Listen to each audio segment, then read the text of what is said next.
guys, magandang araw. To this video ay i-share ko sa inyo kung paano ko lutuin ang ginisang munggo with karning baboy. Ang ingredients ay nilagang munggo, karning baboy, malunggay, at saka sibuyas, bawang at saka kamatis. Tara, samahan nyo akong magluto ng munggo, ginisang munggo. Ngayon po ay igisa natin yung sibuyas, bawang. Hindi ko na hinugasan yung yung kasirola kasi diyan ko rin nilaga kasi yung munggo.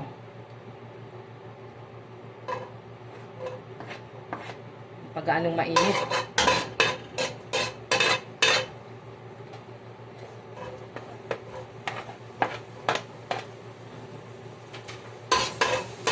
Antayin natin magkulay brown.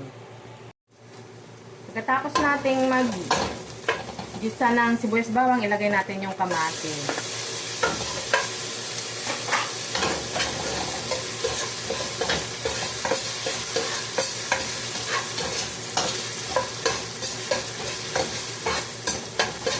Haluin lang natin. Sunod niyan, ilalagay natin yung karning baboy.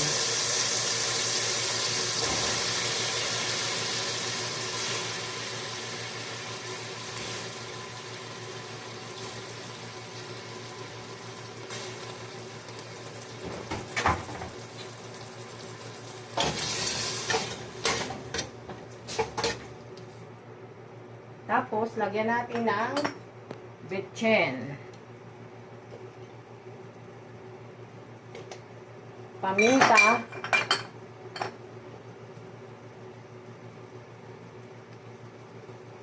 tsaka asin. Ayan, antayin natin lumambot yung karne bago natin ilagay yung munggo. Diba? Medyo madilim lang ang aking At isusunod na natin paglagay ang munggo kasi malambot na yung karne. So, dagdagan lang natin siya ng tubig. Diba? Konting tubig lang ang idadagdag natin. Hindi ko lang siya lalagyan ng magic sarap kasi bawal sa anak ko yung mga seasoning.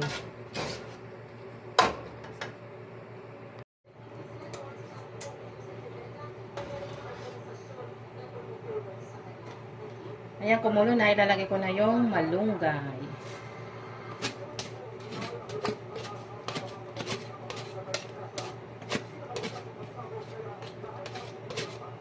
Antayin nating maluto ang malunggay.